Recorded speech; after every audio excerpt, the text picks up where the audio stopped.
morning, coffee projectors. We have a special treat for you today.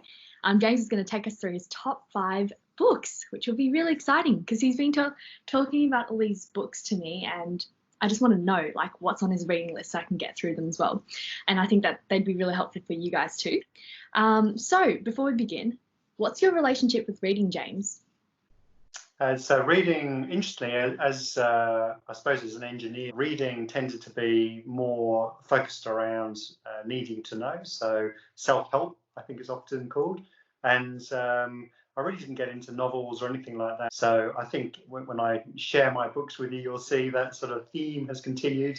It's very much around business books, looking at improving myself as a person and how I can support others. So let's hear your top 5 then, James. So the first one, so that's Drive by somebody called Daniel Pink.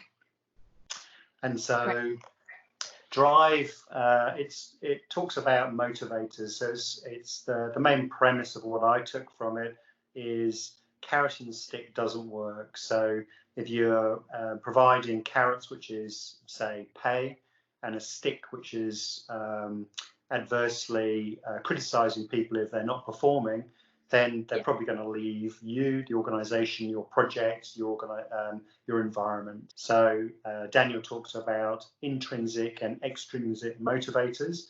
And the key premise I took from that was to focus on intrinsic motivators. So what drives us as people.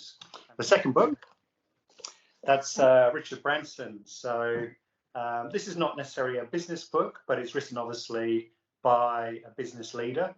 And his book, Losing My Virginity. And that's all about his journey as an entrepreneur and how he went from basically nothing through Virgin Records to this global Virgin group now.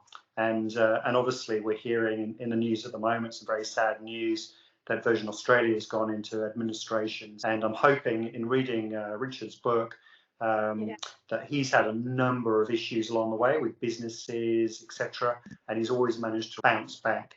So I'm hoping it's the same for those that were working at Virgin. So the third one, and that's very much focused around purpose, is Simon Sinek. So starts with why. And Simon Sinek, I mean, the key takeouts of that is, again, purpose is so important, and most people don't really know why they're doing something. They know the what and the how, and sometimes they don't know the what and the how. And for those that are doing the what and how, often it's the wrong what and the how because it's not aligned to a why. Mm-hmm.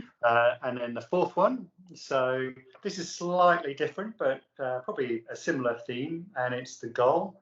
And that's by Goldratt. So The Goal is all about improvement. It's a story about how he's looked at flow through a system and how there's constraints in it. So it's no good having something with a sausage factory.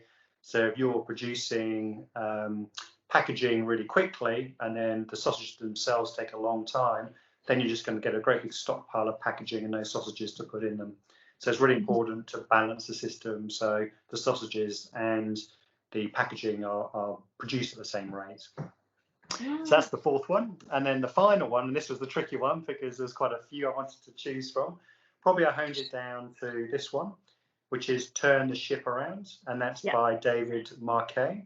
So Turn the Ship Around is all about David Marquet, who was in charge of a submarine, and it was a nuclear submarine called the USS Santa Fe. And it's an amazing journey how he got that submarine from one of the poorest performing submarines in the US fleet to one of the best performing ones on all metrics. And in fact, to the extent that his journey and story was then taken by Stephen Covey, who wrote The 7 Habits. And Stephen Covey wrote a new book called The 8th Habit, based on what he learned from David Marks. So I've snuck in another book there, which is The 8th Habit by Stephen Covey. And the final book, obviously, is my book, The Strategy Implementation Gap. So the premise of this is a lot of organizations are doing a whole load of work, but actually the work they're doing doesn't necessarily align fully to their strategic plan. And that's particularly relevant today when we go through, for example, the impact of COVID-19. And so there's a lot of thinking that we've put, and I've got a co-author as well, Michael Young, about, well, how do you actually deliver your strategy? What is the gap between your strategic intent and the work that you're doing, and how do you best fill that gap ultimately? We also look at the environmental aspects, so sustainability from a planet perspective. Well, what I loved about what you said about all the books that you've read and the book that you've written as well, like how it just pulls together so many people's experiences and like lessons learned throughout life, that you just can't really gain by yourself. So important to be reading. Thank you so much for sharing your top 5 reads with us and a few bonus ones too. Have a really nice day, James. We'll chat next time. Thanks, Hannah, and great to chat to you. See you next time.